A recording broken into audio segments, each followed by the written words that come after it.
Hey everyone, and welcome to TKES in the Music Classroom, finding the right key for administrators and music educators. I'm Casey Hall, a Fine Arts Education Program Specialist at the Georgia Department of Education, and I'm here today to help facilitate an important discussion for all music educators across the state of Georgia. Here's a brief overview of this webinar. First, I'll discuss the TKES experience and how it was designed for all teachers, and then give you a little glimpse into my own personal experience with the TKES process and how it might sound similar to your own experience. Then I'll discuss the TKES standards themselves and how we can understand them better as music educators. Next, I'll provide some connections between the TKES standards and their indicators to what we already do in our music classrooms to make sure that we are checking all the right boxes during a TKES observation. Then I'll provide some notes for educators to consider from perspectives from music educators all over the state of Georgia. And after that, I'll provide some general tips to get the score you want on your TKES evaluations, as well as show you how we can support you at the Georgia Department of Education with our instructional resources for music and our many professional development opportunities that are currently available to you. So let's get started. So now we're going to talk about the TKES experience, kind of the purpose behind it, and the process that we go through as educators throughout the school year in regards to our kind of evaluation system. And so the main purpose, according to the TKES website, says that the Teacher Keys Effectiveness System, or TKES, as I've been saying, is a common evaluation system designed for building teacher effectiveness and ensuring consistency and comparability throughout the state. Now, remember, this is for all teachers in all content areas. So it's not just looking at one specific kind of teacher. It's a common evaluation system designed for making us better teachers. And so that's kind of the main purpose of the TKES process, and it's really to help us grow as educators and improve on our own teaching practices so that we can really be the best teachers we can be for all the students that walk through the doors of our music classroom. So you may already be aware of the TKES process and the evaluation system over the course of a school year, or you may not. You might be a new teacher who's watching this webinar, or you may be one that's not as comfortable with this and you kind of want to learn more, which is great. So welcome to this webinar again.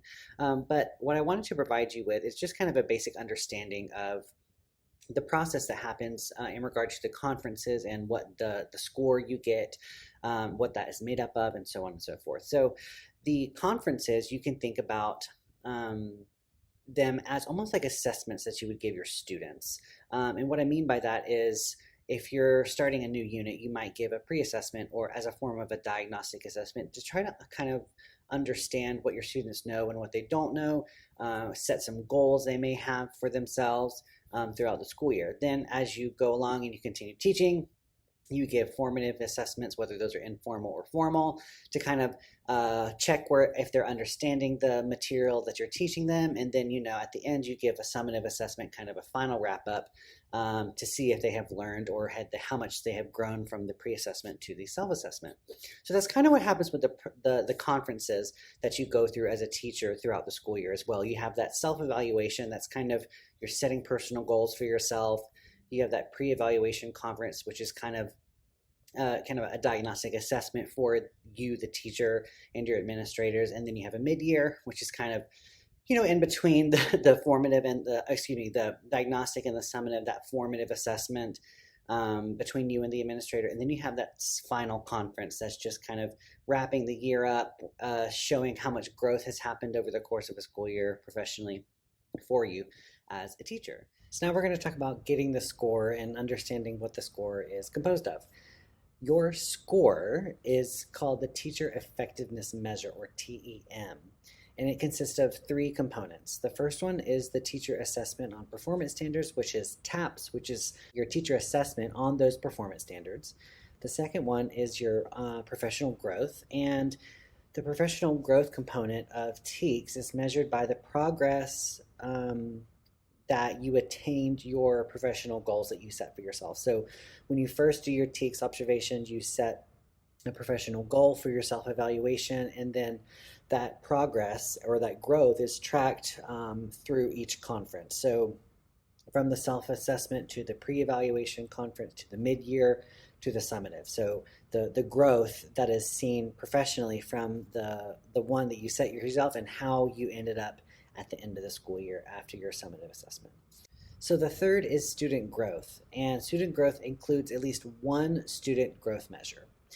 Um, and basically, they're just looking at how much your students have grown over the course of a certain period. So that looks differently, obviously, in music because our courses are so performance based, and so we don't have a lot of like hard number data to show student growth, quote unquote. So that can look, I think, a different way, a lot of different ways. But the point is that the growth is been able to be tracked and shown to them. So that can look like you give one diagnostic pre-assessment to students, and then you give that same assessment for a post-assessment and show growth in some way. And you maybe do that once every unit, or you show growth through playing tests, or you show growth through performances. So the student growth aspect in music looks a bit differently, but we still need to make sure that we have something available for our administrators to see, so that they can actually see that growth from beginning to end of our students' learning. And so all of those things are combined, and that basically gives you your score. And you just want to remind you, if you don't remember, like the different score levels. Now there's level 1, which is ineffective. There's level 2, which is needs development. There's level 3, which is proficient, and that's the sweet spot. That's the spot where everyone needs to be kind of at the same level of as a proficient teacher. And then there's level 4, which is exemplary. Now level 4, in order to get those scores, usually those are things above and beyond your normal teaching duties. And I think that varies from school to school, and administrator to administrator, and even school district to school district. But the point I want to drive here is just to remember that though you may be given a score, that score, or that TE, that teacher effectiveness measure, it does not mean that you are a bad teacher if you are getting score 2, or you're a level 2, you're a needs development. Needs development is still a great place to be. It just means that you can be a better teacher. And so don't get down on yourself if you're getting scores that you don't want. Take that as a learning moment, as a self-reflection moment, in order to think about how you want to become a better teacher down the road, and the steps that you're going to take to make sure that you get there. And that's kind of a part of that professional growth as well. So now I'm going to talk to you a little bit about my own TKES experience and how it kind of impacted me as a music teacher. So one of the biggest things that really struck me about this TKES process was how much anxiety that it brought me through this whole kind of year-long process that is the TKES kind of evaluation thing. So it just really, anytime someone came to observe me, whether it was a TKES evaluation or just someone popping in to see their student, or a fellow teacher coming in to observe me, it really just kind of put me on red alert. And I think that we as educators in general kind of feel that when someone comes into our classrooms, we get very like, we gotta make sure everything looks perfect, even though it's probably kind of organized chaos, as we like to say. But it did provide me a lot of anxiety, just the kind of the unexpected nature of it, especially when the not scheduled observations that happen sometimes, and kind of the disruption when people come into the classroom. Our students are always like, oh, who's here. It just kind of, it wasn't helpful in the grand scheme of things for me as a teacher. And then I just kind of lived in a constant fear of a gotcha moment. Not that I was thinking that that administrators or people were trying to come and get that gotcha moment for me, but it just kind of provided like this underlying sense of anxiety of just like, what if they come in and things aren't going as planned, or there's a student behavior problem and it's just not doing well, and it's going to impact my score. And it just became this, again, huge sense of sky high anxiety for me. And then for the next part, talking about a lack of understanding, really the observations that were conducted by my administrators, who I fully felt supported by. Um, there was a lack of understanding and connection because they didn't have any real background or content knowledge in music. So when they would come into my classroom, they really would understand what we were doing fully. And that presented some problems in regards to scoring, in my opinion, that had to have some subsequent conversations about afterwards. And lastly, it just kind of provided just general frustration, kind of the same thing with the anxiety, because it seemed to me kind of frustrating, for lack of a better word, that they came in and it was a snapshot of really what was happening. They came in for 15 to 20 minutes, 30 minutes, however, long they stayed. And it was just a snapshot of what happens on a weekly basis and a daily basis in our classrooms. And it could have been an awful day you were having as a teacher. And that's the snapshot they got. They didn't see all the other good days that you had. They just saw this one kind of bad day of teaching. And that happens to everybody. So it's just kind of just that general frustration. And, things don't always go as planned. You have this great lesson plan and you try it out with one class, and then the next class it kind of bombs completely. And that's the class that they come to observe you in. And, for me, I kind of personally felt a little bit overlooked at times, or chosen last throughout the process. Oh, we'll get to the arts, people last. We're going to get all the other content areas done first. So just that kind of overlooked feeling wasn't very it was frustrating for me as a teacher, because I felt like I was a vital part of the school climate and culture, and I provided a lot for my students. So it was frustrating to kind of either being picked last, like in gym class, or just kind of generally overlooked as an important part of the school, and just kind of, observed last at the last minute after everyone else has been done. It was just really frustrating for me. So that's a little bit about my experience with the TKES, process. And I think that the process is a valid part of teaching, and I think that we do need to have some system in which we are held accountable for our instructional practices and who we are as a teacher. And so this is not me condoning the TKES process at all. It was just some of the frustrations that I felt throughout the TKES process. And hopefully this webinar will really kind of bridge the gap, I feel, that oftentimes we have with the TKES process as music educators, and really fine arts teachers in general, because we kind of have to be fitting ourselves into, it's kind of like the old adage, fitting a circle into a square peg.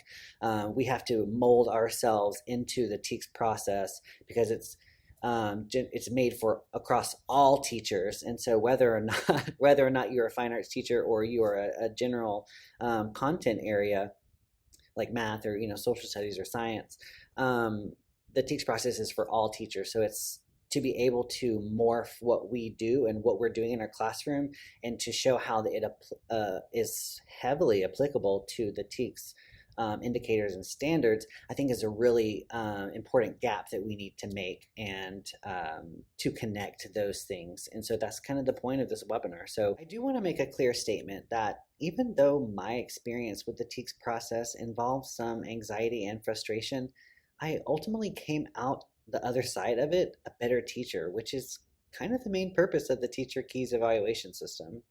And sure, it was stressful at times, but I really think that this process is a good thing for Georgia's teachers, because, change is hard, and getting constructive feedback from an outsider's perspective can make you feel defensive at times.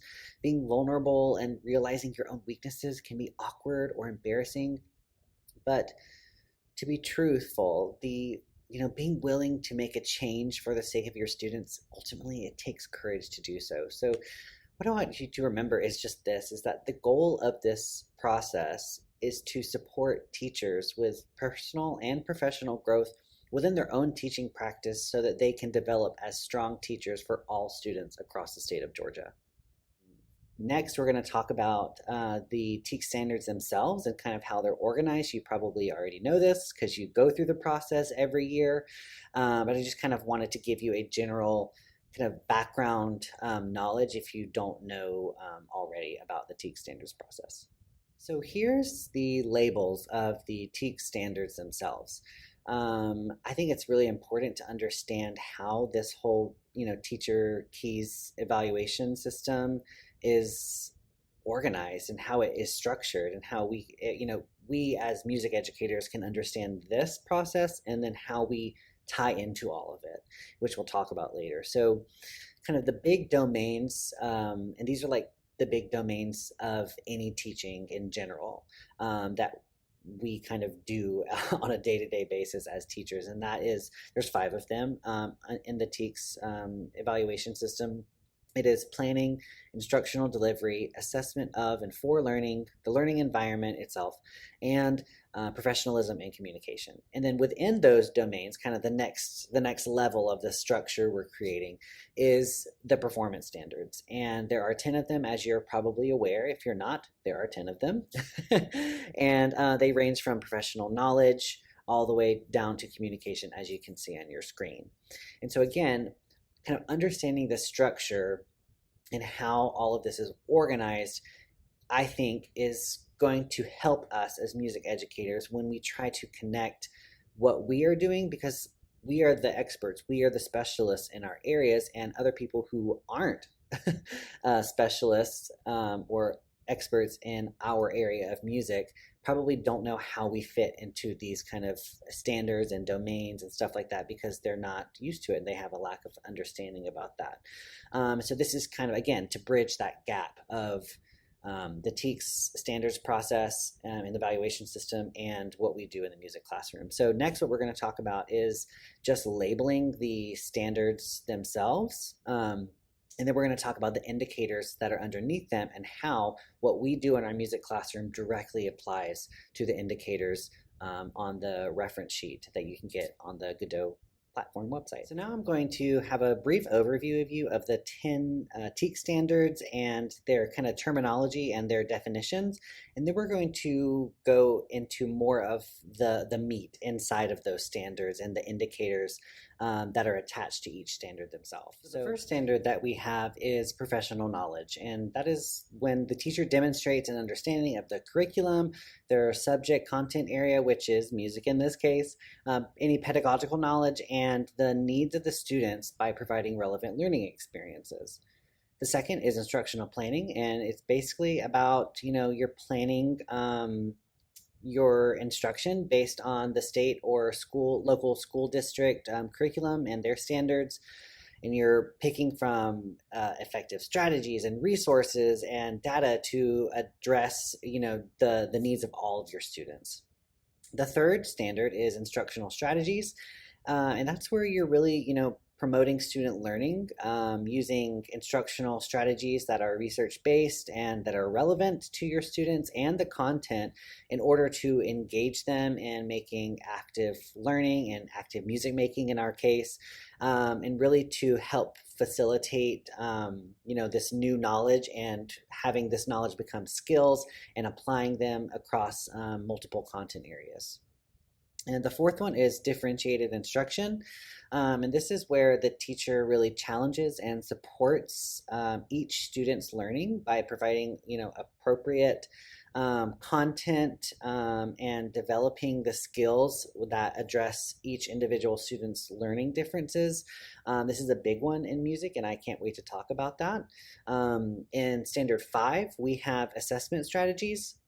And that is when the teacher, systematically chooses a variety of diagnostic, formative, and summative assessment strategies, and these are valid and are appropriate per the content and the students that you're in front of each and every day. For Standard 6, we have assessment use. And that is when you kind of, after the assessment, what do you do with all of that data and feedback that you got from the assessment themselves and how we can use that to measure student progress even in music, and how we do that to help, and how we use that, excuse me, to inform the instructional content, and how we kind of deliver that out to students, and giving them provide timely and constructive feedback to students. That's a really big part of that standard number 6. Standard number 7 is a positive learning environment, and that's when you have a well-managed, safe, orderly environment that allows students to learn and encourages respect for all students that come through the doors of our classroom. Standard 8 is academically challenging environment, and this is where you, the teacher, create a student-centered, student-driven, academically rich environment in which teaching and learning and music making, again in our case, occurs at high levels of high quality music that we're making and creating, and that students kind of become these self-directed learners in their own learning process, which is kind of cool. Standard 9 is professionalism, in which the teacher, exhibits a commitment to, professional ethics and the school district's mission, participates in professional growth opportunities personally in order to support your students' learning, and then contributes to the profession of teaching or teaching music in our case itself. So Standard 10 is communication and how you communicate effectively with students, their parents or guardians, school, administrators, school or district, other personnel, and other people outside of the school, like community members that ultimately all kind of pieces together to enhance student learning. So those are the 10 TKES standards. And now we're going to go to kind of talking about the indicators that are underneath each of these standards and how they apply to music. So what you're seeing on your screen right now is basically a screenshot of the reference sheet with sample performance indicators per TKES standard. You can find this on the GaDOE website for TKES. If you just search on your browser TKES GaDOE website, it'll take you directly to their the main TKES page. You can find this document that you can download yourself should you want to do so. But the point I want to make here is that under this standard, there are sample kind of performance, or almost like a checkbox list of things that administrators, when they come into your classroom, should see per the standard that they are looking for. So if your administrator is coming in and wants to look at differentiated instruction standard, standard number 4, how is that going to look? Well, the only issue with this reference sheet is that content areas look differently across the spectrum of teaching that we have. So what differentiated education or instruction looks like in one class may vary greatly about what differentiated instruction looks like in another class. And so what I wanted to do, especially in particular for music, is almost directly connect each indicator under each standard and how it looks in the music classroom in general. Now, you can totally take this reference sheet yourself and apply it to your own music content area, whether that is band or chorus or orchestra or music technology or general music. Whatever music content area you may be teaching, you can totally take these and make your own sample indicator list, maybe to help your administrators when they come into your classroom to know what whatever standard looks like in music in particular, because it does look differently in music. So whether how does positive learning environment look like in your chorus classroom, or how does assessment in general music look like, you can actually take these and make direct connections to your classroom to show your administrators, hey, I am doing all of the things in this this reference sheet, and here's how it looks like in my classroom. And because, to be honest, a lot of administrators, they may not have a background in music, so they may not be able to directly make those connections like we do naturally, because it's our own content area. So that's what the next following slides are going to be, is actually showing you each standard and then connecting each of these performance indicators that you see on the screen right now and how it applies directly to music. So this is kind of TKES and music and how we can take those sample indicators and apply them directly to music. Another point I wanted to make that I forgot to mention in the earlier slide is a lot of these things that are indicators we are already doing in our music classrooms. And we just need to actually like label it and say what it is and kind of put it out there because we are doing a lot of the things that are in those indicator sheets, but again, the administrators and people that come to observe us might not know what that looks like, again, in our content area. So here's the first standard, professional knowledge. We kind of already talked about its definition, just kind of you're demonstrating an understanding of what you're teaching ultimately.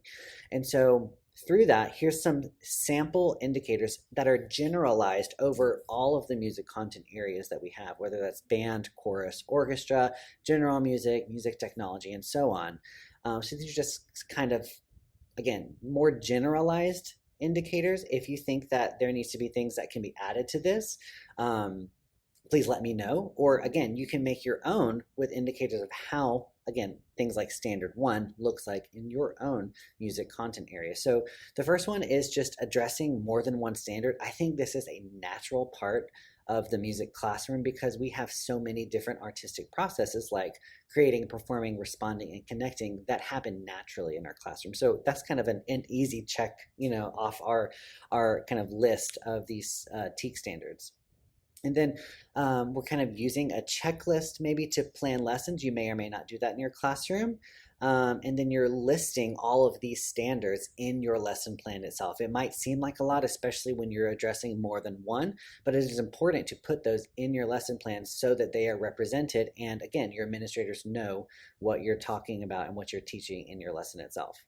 You're using essential questions, higher order thinking skills, in regards to music, that's like music improvisation and music creativity and giving student choice and some of the things, not all of things obviously, but some of the things in your classroom, relating music to other subject areas, kind of making that connection between music and science, music and math, and then music and social studies with like history and culture and stuff like that. And then referring back to previous lessons as you prepare for new material. Remember when we talked about this musical concept? Well, now we're going to enhance that over this next either rehearsal or performance that we're going to be doing.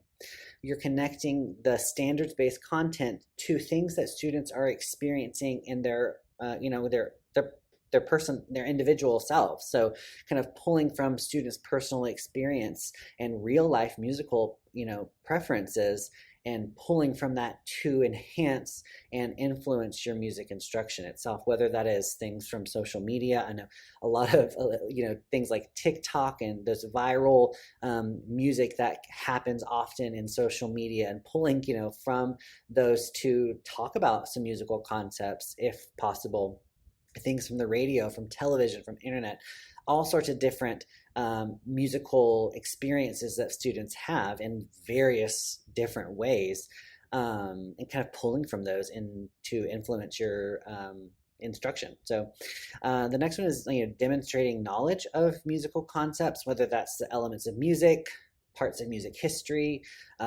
different musicians, musical styles, musical genres. In order, you're kind of beefing up your curriculum. It's not just teaching music, it's teaching music with those kind of things, kind of different lenses of music, you could say, to kind of enrich the curriculum that we're supposed to be teaching. So yes, we have those standards that is kind of like the bare bone, but what are you kind of doing to beef up those standards to make learning all more personal, more relevant for your students and stuff like that. So just kind of being aware, kind of like I was talking about, of new musical trends that may be related to student interest, whether that's popular music from social media or movies, etc.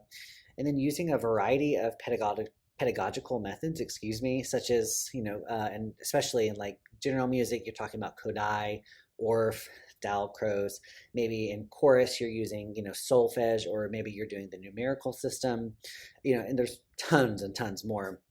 but you're also attending workshops and conferences to build up your professional knowledge. Great things like the Georgia Music Educators Association conference that happens every January, even things like NAFME, the National Association for Music Education. And you're just doing that in order to stay current in your own professional knowledge. And on top of that, you're watching a video right now from the GaDOE Fine Arts team that also is trying to help enrich your professional knowledge. So think about that too. By watching this video, you're kind of checking off one of these lists. You're setting high expectations, not only for your students, but yourself or your program, and even you're enriching the curriculum through various kind of activities, whether that's singing or playing an instrument or reading music, composing music, improvising, moving to music, or responding to music. However, you're kind of doing that to help enrich the curriculum, and then using the standards themselves to inform the instruction per grade level.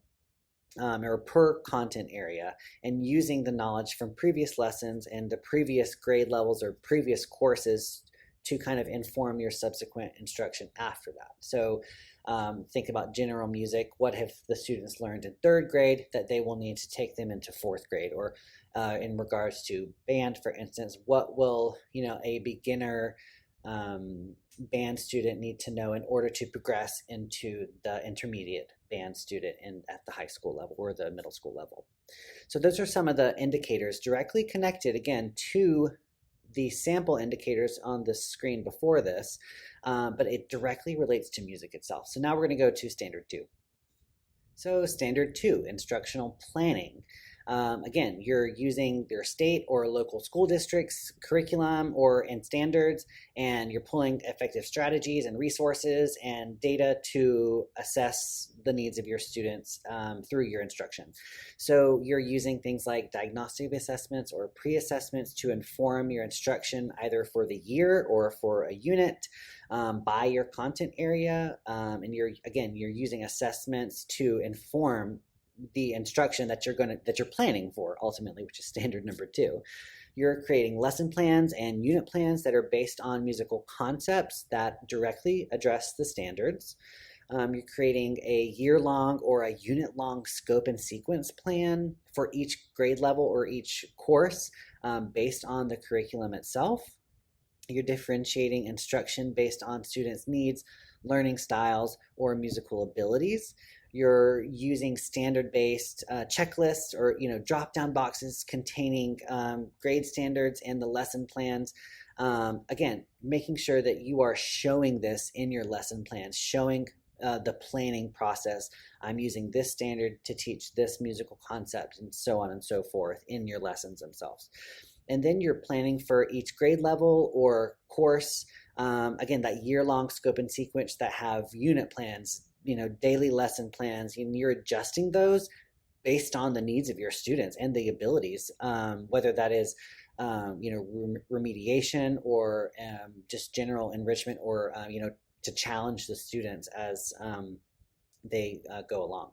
But you're also taking into consideration like the days that you're missing, whether that's holidays or work days that you're not with your students directly, or whether that's now virtual learning, things like that interrupt this weekly schedule, and how you're kind of combating that through the planning process to either kind of catch them up from time that has been lost, or kind of challenging them further through their learning process. So standard number 3 is instructional strategies, and those are kind of all the things that you're pulling from to enhance the content, enhance the standards that you're teaching, so that you're engaging students in active learning and music making, so they are learning new skills and then learning how to apply them and connect them to other areas of learning. So how does that look in music? Well, you're offering a variety of musical experiences in one lesson or multiple lessons, meaning you're kind of giving them different activities or experiences, whether that's through singing or playing an instrument or moving to music through, responding and listening to music, just things like that. That are not just doing one thing for one lesson, you're giving them a variety of different ways to learn a particular standard or a particular musical concept, for instance. You're using knowledge from previous lessons and previous grade levels curriculum to inform your instruction. And what that basically means is you're saying, oh, remember in seventh grade general music we learned about this? Well, we're going to take that concept and we're going to make it we're going to learn a little bit more about it now, and kind of because you're a year smarter, and now we have all this opportunity to kind of continue your development as a musician in eighth grade. You're using a variety of pedagogical methods, like I was saying before, whether that's GaDOE or whether you're using the solfege system or the numerical system or etc. Again, attending workshops and conferences, whether that's NAFME or GMEA, or you're watching, our GaDOE Fine Arts webinars on music, really just to stay current with current methods, whether that's research methods or just instructional practices that are happening. Using music software, presentation software, things like PowerPoint or Google Slides, whatever your district approves for you to use, web-based content and other interactive technologies, really just to enrich the lessons further.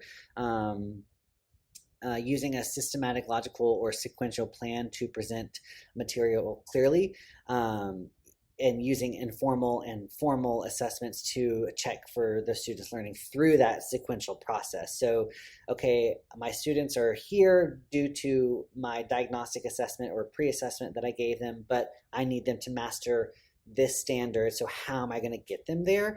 So that's that sequential plan, or that, kind of building that bridge for them to be able to master that standard.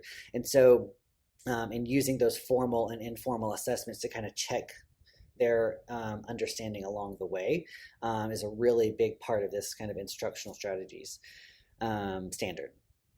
And then you're using those essential questions to, spark or kind of hook students into what they will be learning. You're using critical thinking skills, using, those higher order thinking questions, musical improvisation, and, just general student creativity and giving students choices in their creation process. And then just being aware, again, of new musical trends, new musical strategies to teach, or new musical activities. Maybe you find something from another teacher on Pinterest, or things, other websites that maybe you follow, music teacher blogs or something like that, or maybe you get new ideas from the NAFME website or the GMEA website, or just other, teacher social media. Like there's a whole thing called teacher TikTok.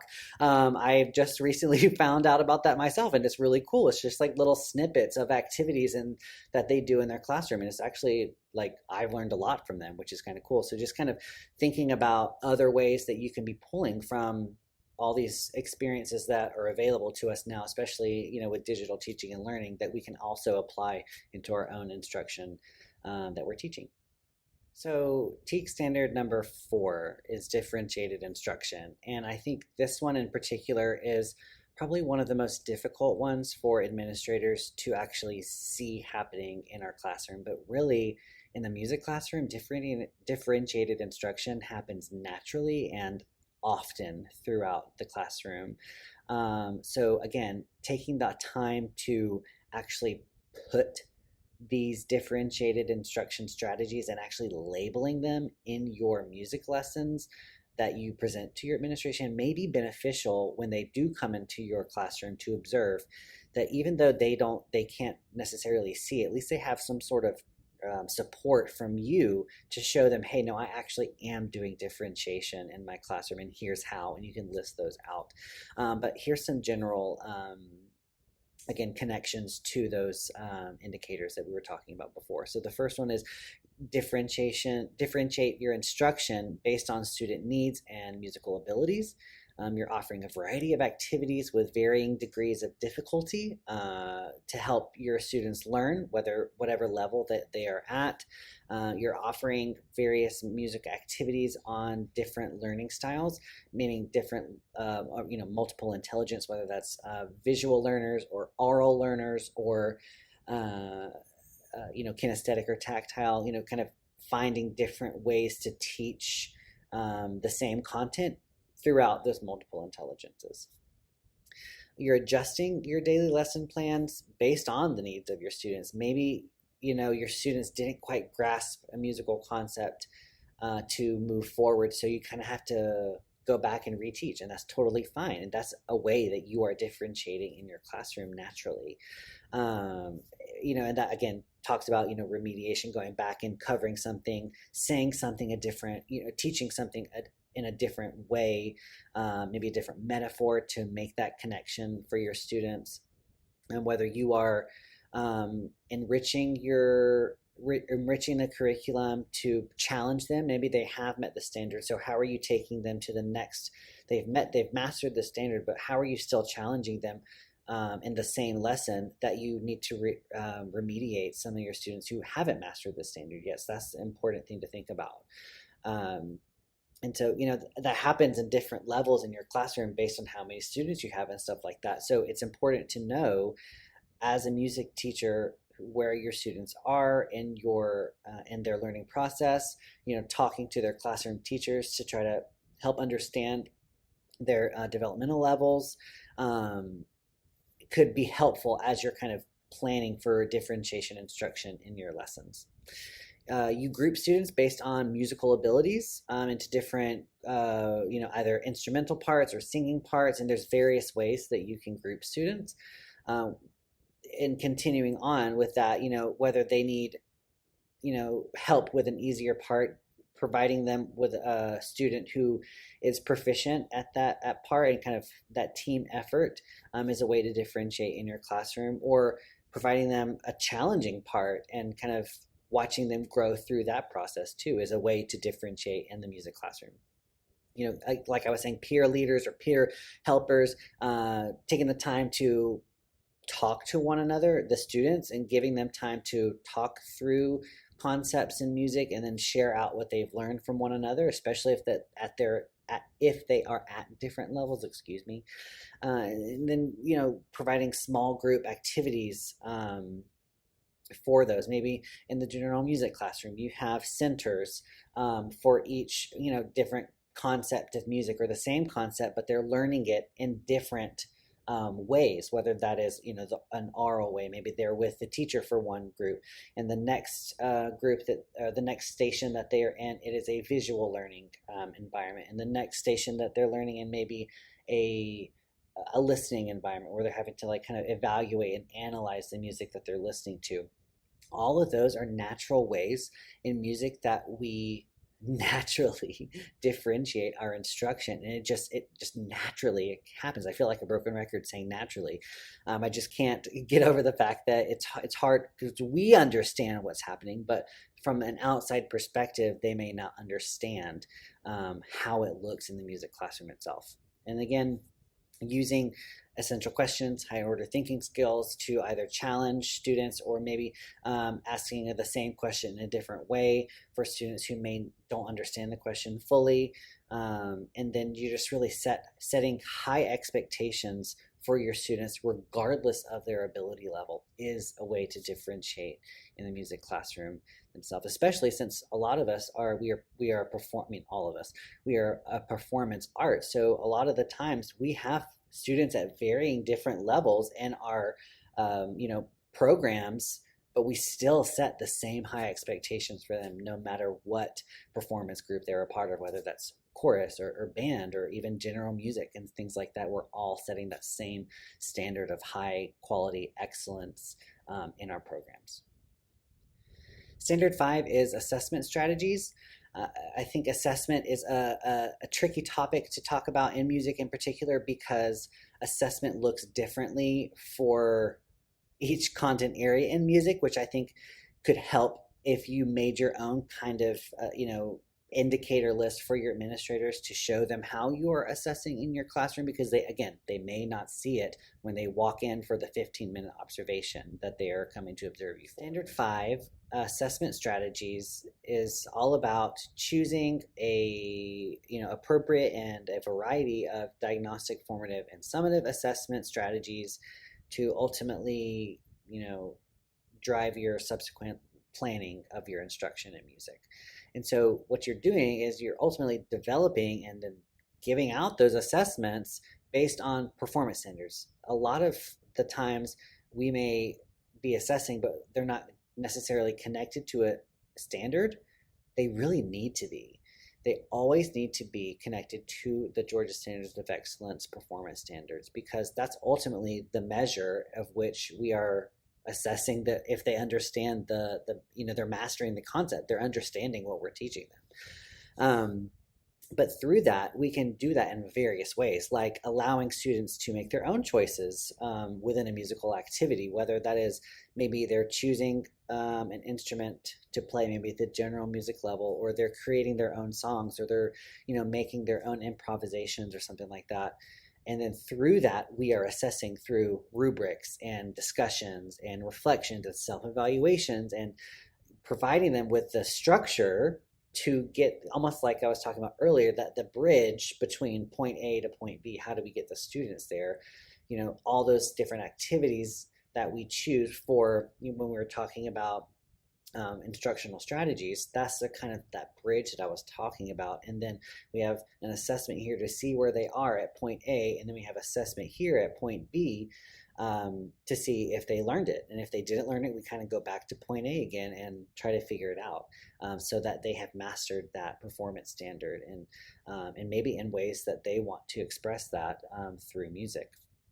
You're using IEPs to modify assessments as necessary.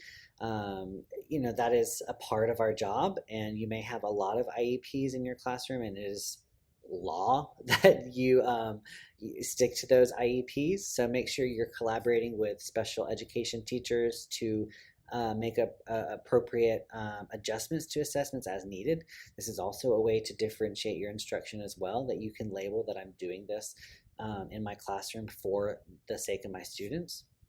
A lot of the times in music, we do it informally. We are consistently assessing our students. And again, like I was saying earlier, a lot of the times with these informal assessments, I don't think that an administrator without a background in music would realize we're doing it. When you are in a band rehearsal and something isn't right, and you go back to either reteach the concept or to give some students constructive feedback, that is a way of informally assessing your students. And, in order to continue their learning. And that could be done in so many different ways throughout all of the content areas in music, whether that is simple things like, do you understand that? Thumbs up, thumbs down, thumbs sideways, things like that. And, could happen in any content area. I did it a lot in the general music classroom, just understanding vocabulary, providing rubrics for your students, assessing them informally in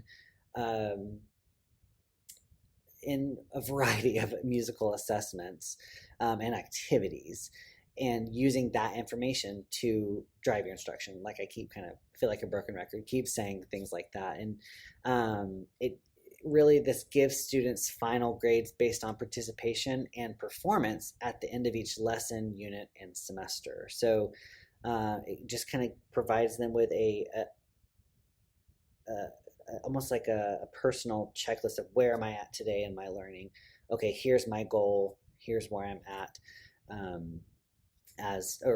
through their learning process, I should say. And then you, the teacher, are developing assessments that corresponds with their developmental levels, whether that is the grade level, special needs, or the course that you may be teaching. And then part of that is learning from other teachers about how they assess in their classrooms and trying to apply some of those strategies in your own classroom. So just collaborating with, other music teachers that may be at your school, whether that's like the high school level with maybe you have a band person and an orchestra person and chorus person, and collaborating and trying to find ways to make connections for your own personal assessment experience in your classroom. Or maybe you have a PLC, which is maybe there's a virtual one you have online, or maybe it's a PLC that your district provides. Just kind of to share best practices in assessment and kind of compare data. A lot of the times because we see such a large number of students, assessment is hard for us because how do we actually keep track of all of this data when we see 100 and something students maybe in a band class or a chorus class, or we see 800 students at the general music level, at the elementary level. When you see the whole school, how do we actually keep all of this data and stay sane as music educator, because we have tons of things to be thinking about, but making conscious efforts to make sure that for your TKES evaluations, that when an administrator comes in, you can provide them with, okay, if we are at this point in our learning process because I have assessed students this way, and hopefully by the end of our learning they will have mastered, and if not, we will go back. So again, that labeling feature of putting it out there so that an administrator knows directly what you're talking about, so that they can make those connections themselves. I'll give you a personal example. In my music classroom, one time I was getting observed. Again, I taught general music, and I was getting observed by a second grade class, and I was doing a song game activity, but it had moments where students were singing individually. So for me, it was a check, maybe informal. I wasn't keeping tracking their data, but I was assessing whether or not they were using the appropriate head voice, they were singing the correct pitches and the intervallic relationships. That's all what was going on in my head. However, when I got my scores back from my administrator from that observation, I did not get the score that I wanted, because from their perspective, it just looked like they were singing a game, like doing a singing game. And so it really was a moment of reflection for me of okay, why am I getting this score? Because this is professionally the thing that I should be doing. Why am I getting a lower score than I expected? And it became this really great opportunity, and I'll talk about this later, for me and my administrator to have a conversation about that. And I actually went back to my administrator and confronted her about it, and not in a defensive way, of just hey, can we talk about why I got this score, why you think this score was valid for the activity that you observed, and then why I think that I should have gotten a higher score or a proficient score. And it became this actually really great moment between me and my of collaboration between me and my administrator. And ultimately, she ended up changing my score for that observation because of the conversation I had with her. Because I got to show her exactly, well, from my perspective, here's what I was doing during that activity that you may not have understood when you came in for that 15 minutes. I know that was a lot, but we're going to move on to standard 6, which is assessment uses. So assessment use, and this is when, after you've done all of that assessing and grade assessing and you're giving feedback to students, you're using that data or that feedback to drive or inform your subsequent instruction that happens after it. And you're giving them timely, constructive feedback to students and parents at times. Again, I think this happens naturally in the music classroom because we are constantly giving students feedback on their performance. That is a way of assessing. So if a student in particular is flat, we are saying, hey, you're a little flat. You need to, make sure you're on the right pitch, right? That is, what it just says, providing timely and constructive feedback so to make the students better and to master the standard or whatever concept you're teaching. So part of these indicators is using formal and informal diagnostic assessments at the beginning of each lesson, whether that looks like just basic discussions, let's talk about this musical concept, or an actual, a multiple choice quiz at the beginning of the lesson, to just try to get to understand where they are. And then you're using that, okay, well, they know a little bit about pitch. Okay, so you take that, based on the feedback that you get from the either discussion or whatever diagnostic assessment you use in your classroom, and then you use that to inform your instruction after that. And you're doing that in order to differentiate, because maybe some students understood, some students different. So how are you still teaching those students in the same lesson? And you're using that to also all that data. Okay, well, half of my students knew a lot about pitch, half of them didn't know very much about pitch, and then using that same assessment at the end to show how much growth between the pre-assessment or the diagnostic assessment and the summative assessment, and you're measuring that growth either from lesson to lesson or from unit to unit or from year to year as well. So you're using informal music assessment strategies such as informal performance through singing, playing, or reading music aloud.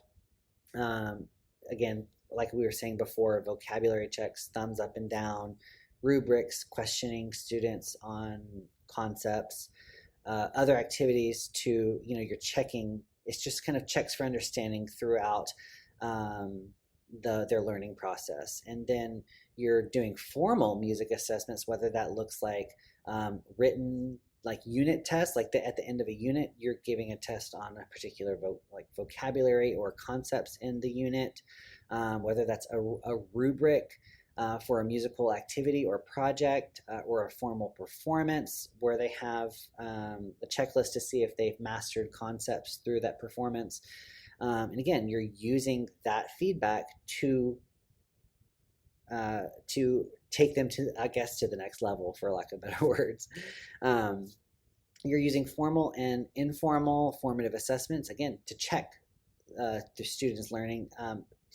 You're using all of this checking for understanding to adjust your daily lesson. You may have planned for your band to get through measures 24 through 56, but you get there, and based on some of the informal assessments, that they are not getting it. So we need to go back and learn some other things and to strengthen their foundational understanding so that we can get to measure 56, things like that. You're comparing these assessments that you're doing either to maybe there's another program that you're or another course that you're teaching that is struggling with this concept versus a course that's excelling in this concept, and why. That can also look like, in general music, from class to class that comes to see you in the same grade level, why one class is struggling a bit more than another class. Comparing that data to try to enhance all of your students' overall understanding of the concept. And then, excuse me, you're using report cards, and you're giving comments to students, and to students and parents, so that they know where they are, and they're learning they're doing a great job, or they need development in a certain area, and here's how we're going to do that. And you're providing them with feedback that is going to accurately help them and appropriately help them get to where they need to be so that they are mastering the concept. This also looks like verbal feedback specific to the music standards. So, talking about things like behavior-specific praise and being specific to the behavior that they exhibited, whether that is, a musical behavior. Oh, Johnny or, Cindy, you guys did a great job at playing the pitches in tune on your instrument. For instance, I know that's a very generalized example, but just being specific with that, and then giving written feedback on formal assessments, whether that's playing test or singing test or singing exercises and things like that. And then you're also talking about asking for student input in some of these rubrics, and asking for their input and developing some strategies to how they can monitor their own progress, like you're monitoring their progress as the teacher. So there's just I know that was a lot on assessment, but I think assessment is a hefty topic to talk about in regards to music and how it looks like in the TKES process. Standard number 7 is positive learning environment, and essentially it looks differently from content area to content area. And really, if you you think about it, it looks differently from teacher to teacher. I kind of think of my classroom as my arena. And, I don't play sports, so I don't play in places or, work in places like Mercedes-Benz or the Braves Stadium. I work in my arena, and that is my music classroom. And so I have to think about things like, well, how do I want my classroom to be run? How do I want my students to be able to move around the classroom? How do I want to make them feel safe and welcomed? How do I want to organize where all my instruments are and areas for students to go in and collaborate, things like small groups and stuff like that. So how well do I manage my classroom environment, my arena that is your music classroom, really? And so there's many different ways to do that. And sometimes it's a very personal thing. Like I liked my things in a certain way because I knew that when my students came in my classroom, they came in a certain way, and when they came to get instruments, they got their instruments in a certain. There was a procedure for that to make sure that it was a quick and easy procedure and things like that. Like I was the one to develop that and provided that for my students so that they all could learn, and that the arena, for lack of a better word or another metaphor, it really was an experience for them when they walked in to my classroom till they walked out, that they got to engage in. And it really helped develop this, a lot of our teacher-student relationships and student-to-student relationships by encouraging, having a respect for all and stuff like that. So a couple of ways you can do that is to make sure that you have a behavior system in place.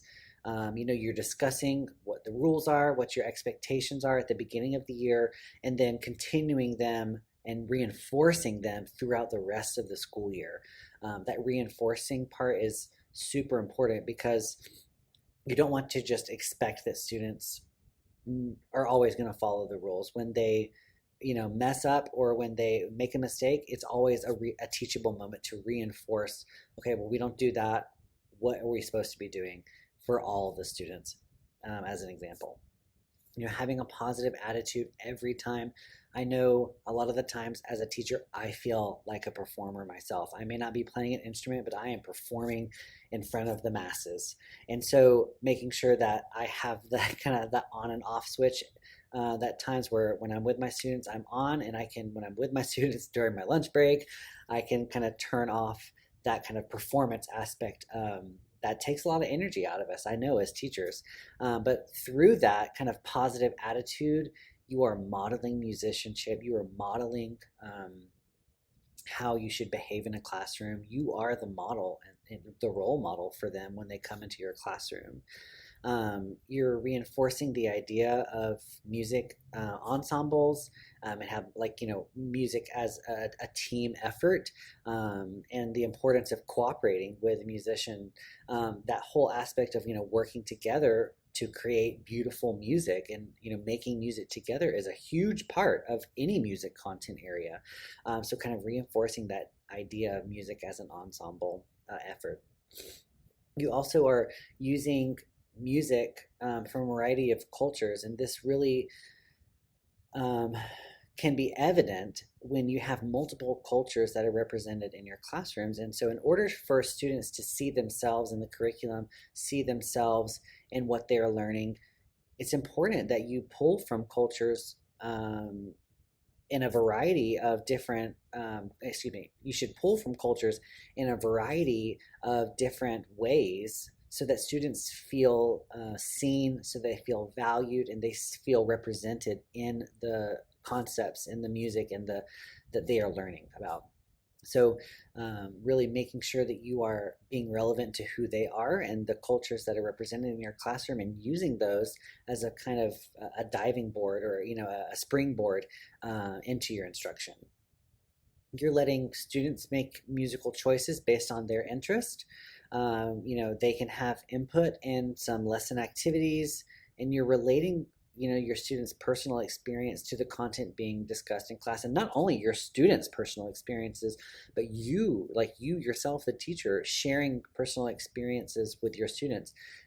Maybe you didn't really have a traditional background in music, and maybe it became your musical background was really an informal musical experiences, whether that was and there's a variety of ways you can have informal music experiences, but uh, telling kids about that, maybe that'll make a connection with them and have that relational aspect between you and the students, and even student to students, and maybe you have the same interests that students have, and it's kind of building that rapport with students is a part of a positive learning environment.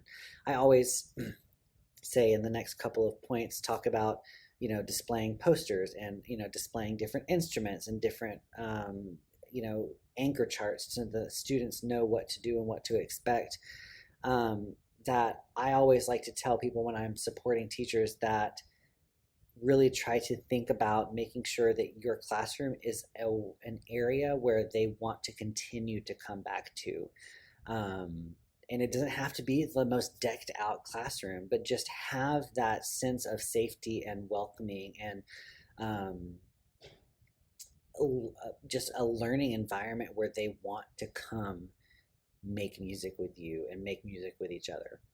And so just making sure that you're setting up your classroom to accommodate a variety of musical activities. It doesn't have to be just sitting in your ensemble setup, but maybe taking time to do small groups like sectionals, or doing station work in general music, or whether that's group work on a musical project that they're working, maybe they're creating a song together or creating different rhythms or something. The possibilities are endless, but allowing your classroom to be set up in such a way where it's not so rigid, but it's more flexible and can move for all these activities to happen in the one space that you have, or your arena, like I was saying earlier.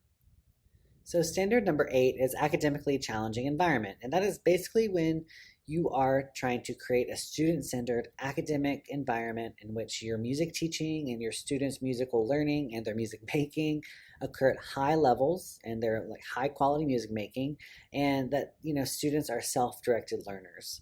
And so in ways you can apply that into your music classroom, again, these are general examples, is planning for a variety of activities within a lesson in order to maximize the time that you have with your students in each class period.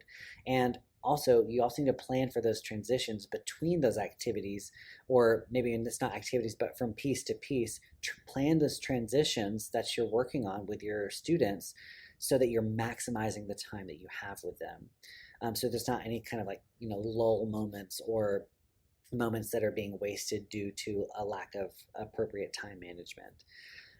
You are enriching the activities for classes that may be more advanced than others and providing challenges for them, or you're also planning for lost classroom time due to various reasons that may have disrupted your weekly schedule. And how does that, things like how does that look like when you have a digital learning day, or maybe you're out for an assembly for one class, or you have, it's a teacher work day and you don't see your students on that day. Like, how are you planning for that kind of lost classroom time, so that you can ultimately prepare your students to continue on with learning what they were learning on prior to the disruption? You're leading discussions about ways to improve a musical activity or performance. This is another great way to have some self-reflection and peer reflection as a part of an assessment opportunity as well. Kind of connect those two. You're asking the students themselves. You're giving the direction to them. How can we as an ensemble or a program improve so that our next performance is even better than the one we just had, for instance? You're differentiating lessons using a variety of activities based on students' abilities and interest. You're leading discussions about quality music production and what does that mean for each performance that you may have. You're reinforcing those high quality musical expectations, and providing enrichment activities and higher order thinking questions, and you're allowing for musical creativity to happen. Maybe you're asking students input on different expression opportunities in a piece of music, or why a composer may have asked or may have composed music in a certain way to express an idea or a feeling or an emotion, for instance, or just allowing for creativity through opportunities for musical improvisation or composition or just free movement, and then just encouraging participation at all times, and being comfortable with trying new things and again experimenting with improvisation. Improvisation's not always a very natural thing for some of us, and so being like providing opportunities to kind of get out of their comfort zone with these new things like improvisation and creation and composition and stuff like that. So standard number 9 is professionalism. And then this is just all about your commitment to your profession, whether that's the ethics, the mission of the school or the school district. You're participating in your own professional growth opportunities that support students' learning, which kind of goes back to standard 1, which is professional knowledge, and you're contributing to the profession itself. So you are familiar with and you follow, state, board, local policies. You're following the school guidelines on attendance policy, being punctual, what the dress code looks like. You're maintaining a professional demeanor at school and at public performances and at concerts. You're following policies pertaining to confidentiality, things like IEPs, press releases, media releases, student home life. Obviously, except when a student has a safety risk, and reporting it to the appropriate authorities. Talking about self-assessment for you, the teacher, doing SMART goals, participating in professional learning communities, whether that's in person or virtual. All this, you have to take the self-assessment for your TKES evaluation process. So, really reflecting on that of where you are as a self-assessment and where you want to be as a teacher is important. And you're using that data that you have developed through, or have you collected, through assessments and things like that to evaluate your own personal effectiveness, and inform the instruction that you have afterwards. You attend and contribute to workshops and conferences, again, whether that is GMEA or local GaDOE and ORF chapters. Maybe you go to the NAFME, the National Association for Music Education conference, or you just collaborate with other music teachers or other PLCs to enhance your professional learning and to continue to be a lifelong learner. And then you interact well with your colleagues. You maintain a positive attitude when change comes. Change is always tricky to handle, but we're maintaining a positive attitude through the changes that happen, because they probably happen often. And then you direct and you attend performances. Maybe you are a representative from the high school band or chorus or orchestra program that is also in attendance at the middle school programs, just to kind of be there and attend those performances and to support other teachers in the profession itself. And last, we have standard number 10, communication. And that's just about communicating effectively with all stakeholders that ultimately enhance student learning. So that means communicating with students, parents, or their guardians, your own administration or other school or district personnel, and the community that always kind of has this influence on our students' learning. And so what that looks like in the music classroom could be using routines with students to convey expectations, things like clapping your hands to get attention, using hand signs or vocal cues. You have a website of some kind or a blog. You send emails home or notes home. You give report card grades and comments. You're communicating with other teachers and collaborating with them when you attend workshops and conferences. You maintain professionalism in communication that is polite and appropriate and, has a spell check, things like that. You develop a systematic and logical and sequential plan to present material clearly, not only to students, but also to parents and other stakeholders. One-step directions. You vary language and instructional delivery techniques based on the grade level or the developmental level or the course level. and you invite parents and administration into the classroom to kind of show off or advocate for yourself. You maintain polite and professional dialogue and correspondence. You're providing performances to the community, not just within your school, but to the community that surrounds your school. And then you consider their input as well when you're planning performances and things like that. You also use a variety of communication media, whether that is kind of like we said before, emails, phone calls, written notes, meetings, having a website on a case-by-case basis, and kind of keeping that track or a log of that so that you can show your administrators ultimately at the end of the TKES process, here's how I've communicated and the different ways that I've communicated with the stakeholders, the community, the students, the parents, and so on and so forth. So those are all of the 10 standards and the indicators that are directly connected to music. I hope that was beneficial. I know that was a lot of information. You can totally screenshot these slides throughout the video to have something kind of more concise in your kind of arsenal of things that you can provide your administrators with. Again, maybe thinking about how I can make or apply my own indicators in my music classroom, and providing that for your administration as they come into your classroom to observe.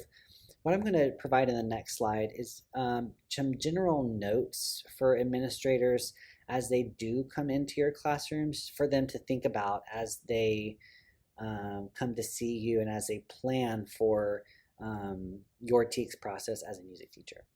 In making this presentation, I wanted to survey many music educators from across the state of Georgia, and in doing so, I asked them what were some things they wish administrators understood when they came in to observe for TKES observations, or when they had discussions with their administrators in their conferences for the TKES evaluation process.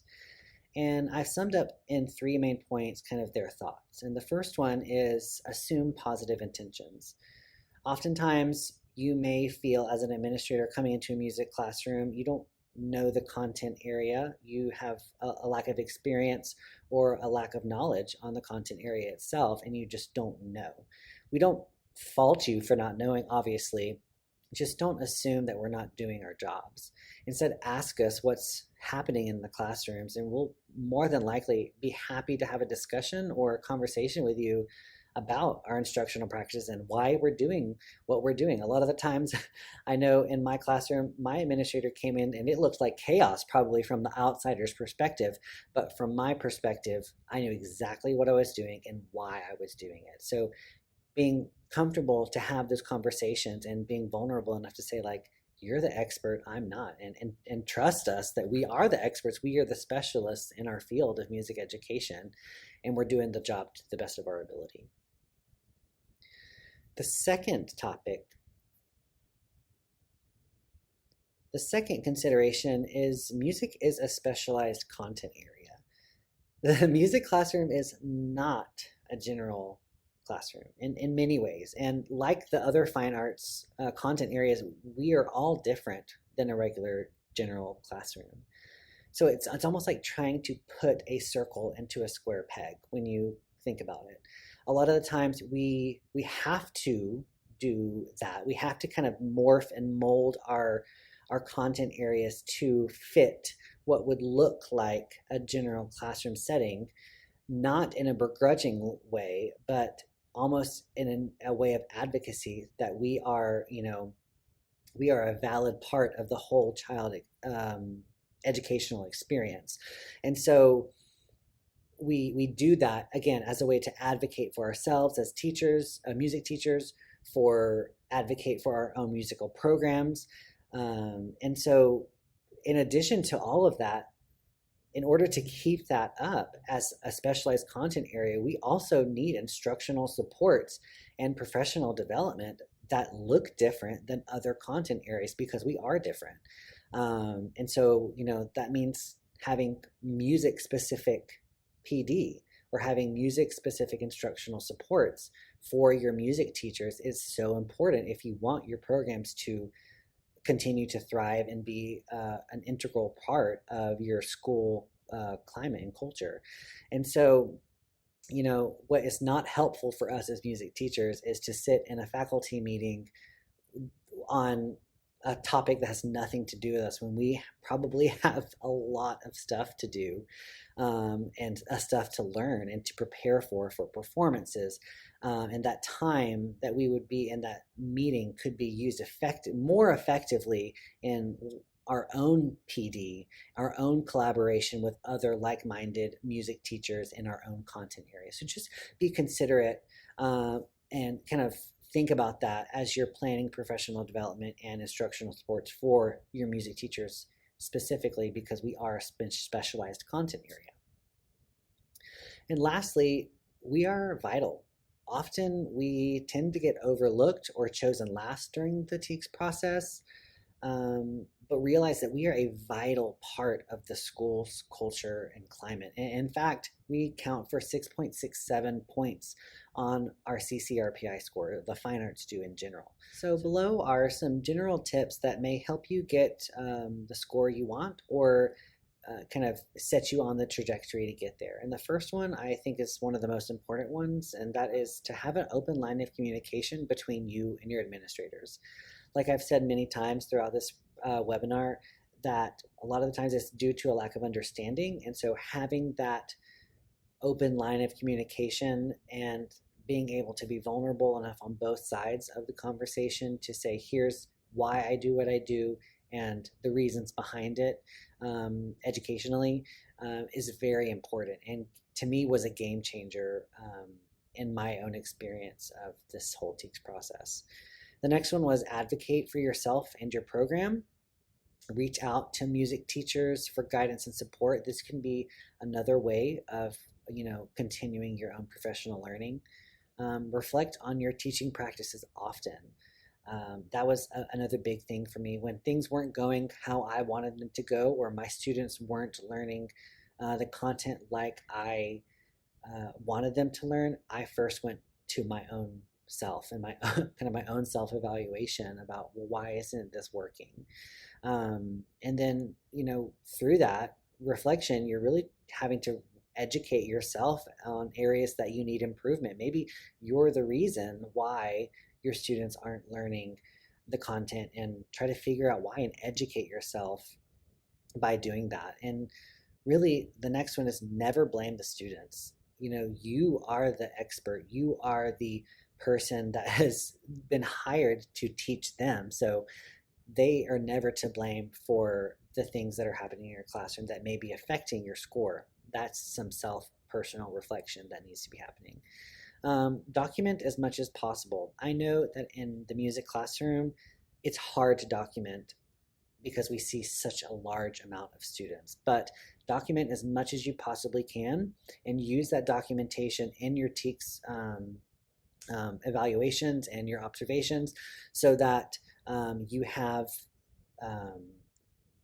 data and feedback to support your efforts in your classroom. And then, be knowledgeable about the TKES process and do your homework. A lot of this stuff I had no idea about when I was first introduced to the TKES platform. So it took me some time to understand what all of this was and how it applies to music, kind of the whole purpose of this webinar itself. So in the following slides, I'm going to introduce to you some resources that may support you as you journey to becoming a better teacher and really attempt to get the score you want on your TKES evaluations. And we're going to do that through the GaDOE instructional resources for music. These have been developed by Georgia music teachers from across the state, and they are, exemplar resources for you to use. And these include curriculum maps and unit plans, lesson plans, sample assessments, PowerPoint presentations, student manipulatives and worksheets and handouts, and they're all available to you for free, but they all have those key parts of the lesson planning process that can help you ultimately in your TKES evaluations, things like assessments, strategies, and uses, and things like differentiated instruction, and so on and so forth that we were talking about earlier. And then lastly, I'm going to talk to you about some professional development opportunities that are currently available to you, other music content-specific webinars on various topics that are available on our GaDOE Fine Arts website that you can check out on your own time. And then we have a content-specific professional learning community, or PLCs, on a virtual platform called GaDOE Community. And this is a brand new opportunity for you to seek out to continue your professional learning. And then there's other professional courses available, and more are coming soon. So let's get started with these. In response to the need to have content-specific training for the fine arts, the Department of Education saw the need to hire staff members to represent the 3 largest fine arts content areas in Georgia. As a result, you have the fine arts team at the Georgia Department of Education. The first is Jessica Booth, our program manager, and she has a background in the visual and media arts. Paul McLean is a program specialist who has a background in theater and film, and myself, Casey Hall, another program specialist who has a background in music. As a team, our main goal is to support fine arts teachers from across the state of Georgia by providing relevant and informative, content-specific professional development opportunities, high-quality instructional resources for the fine arts, and opportunities for collaboration and connection amongst fine arts teachers from all over the state of Georgia. That being said, here at the Georgia Department of Education, we have developed music instructional resources for the following courses so that you can pull from them if you ever need to. General Music, grades K through 6, with grades 7th and 8th coming soon. Band, Chorus, Orchestra, Music Technology, Social Emotional Learning, and Life Skills and Music for grades K through 5, and Remote or Digital Learning Plans. For each content area, the instructional resources include curriculum maps that will map out the learning that will happen over the course of a whole school year. Each curriculum map contains a list of standards and elements for each unit, as well as key components to be covered within that unit. Within those curriculum maps are unit plans. Each unit plan includes a unit focus, standards and elements listed by artistic processes, a list of lesson plans within that unit, example assessments, and a list of all supplemental resources that are within that unit. Within each unit plan are multiple lessons in which musical concepts are taught to students. Each lesson plan contains recommended pacing, enduring understanding, and technical focus, all Georgia Standards of Excellence covered within that lesson, sample assessments, includes major concepts and vocabulary, differentiated instruction and learning, teacher and student materials, as well as lesson structure, student and teacher procedures, essential questions, and the opening, creating, and closing parts of a lesson plan. Most lesson plans also include an accompanying PowerPoint presentation, student manipulatives, handouts, worksheets, and activities that you can use in your own classrooms. There are also sample assessments of diagnostic assessments, formative, and summative assessments as well.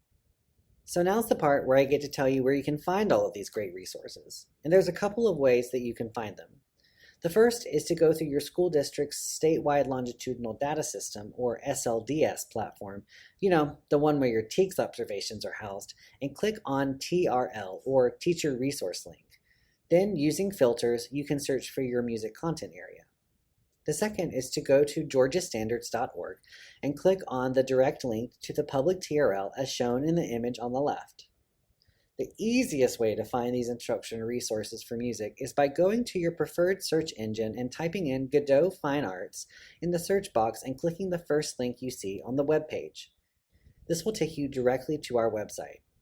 If you scroll through the web page, you'll see our upcoming professional development opportunities and any previously recorded webinars that you may have missed.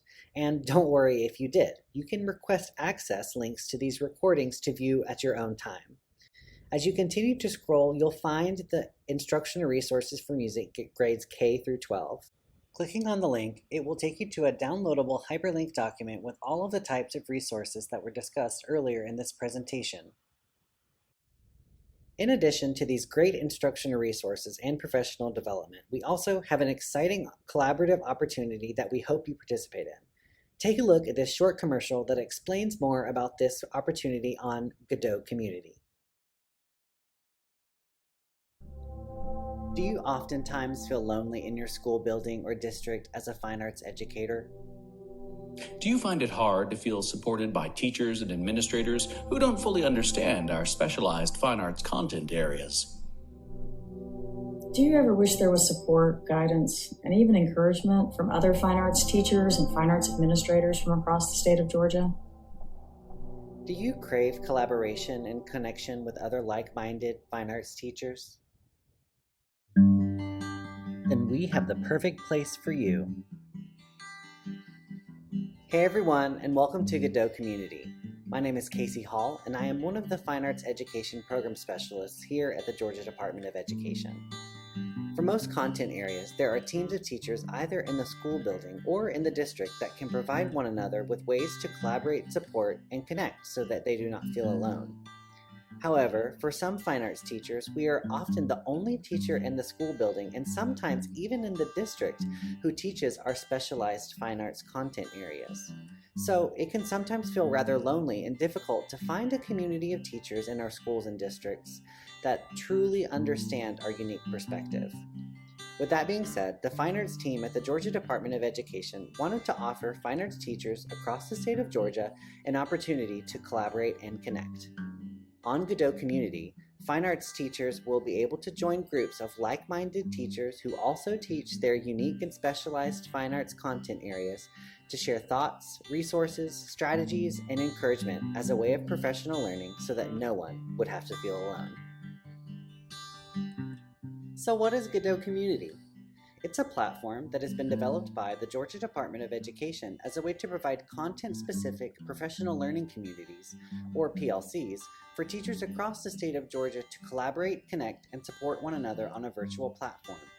Much like social media platforms where you can join various groups on topics you are interested in, GaDOE Community offers teachers the chance to join communities of like-minded teachers in their own specific content areas to provide support and guidance, share ideas, resources, and strategies, and offer encouragement as needed for one another. So where do we sign up? It's easy. Head over to the GaDOE Community website at community.gadoe.org and create an account using your district, RESA, or DOE email account to be approved. Once you've logged in, take some time to explore the platform. Check out some of the cool collaboration features such as the news feed, where all of the activity on GaDOE Community is housed, much like a social media activity feed. Make your profile look awesome by uploading a professional picture of yourself, adding your nickname or handle, as well as any other information you'd like to add. Be sure to click on Groups and search for the fine arts community groups in which you'd want to join. If you get lost, check out the user guide for additional information on the platform. Side effects of GaDOE Community include happiness, support, prosperity, collaboration, stress relief, joy, networking, peace of mind, guidance, euphoria, new friends, optimism, connection, prosperity, strong support system, advice when needed, new opportunities, professional growth, and much, much more. If you have any questions or need additional support in navigating the GaDOE Community platform or creating an account, be sure to contact me either by using my email address below, or once you've created an account, message me on the platform and I'll respond to you as soon as I can. I can't wait to connect with you on the GaDOE Community platform, and I'll hopefully see you there soon. Thanks, everybody.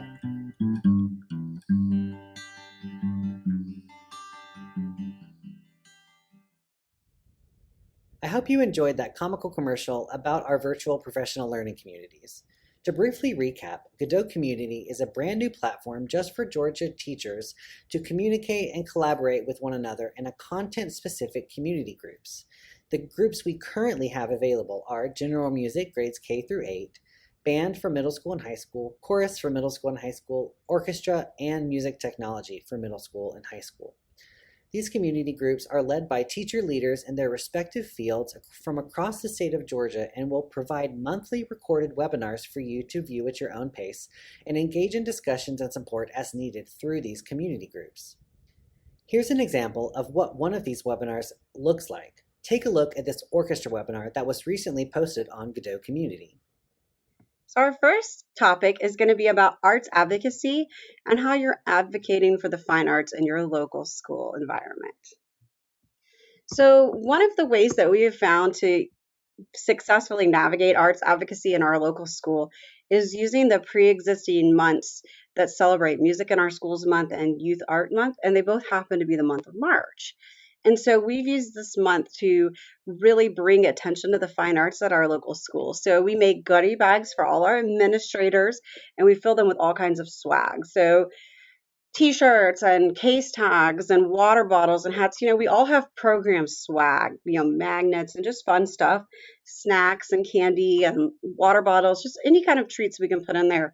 And we make these gift bags for administrators. And that way, when they're making some important decisions, they have a really positive memory of the fine arts program. Also, they become a walking billboard for us as they're wearing our stuff around campus.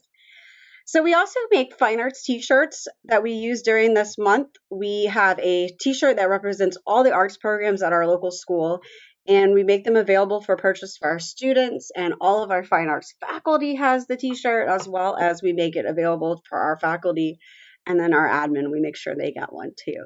And it's a great way to build spirit around the school for the fine arts. And on Fridays, everyone can wear their fine arts shirt and really show their school spirit. So our next section we're going to talk about is community engagement. So how are we meeting the needs of our community and letting them know that we're here?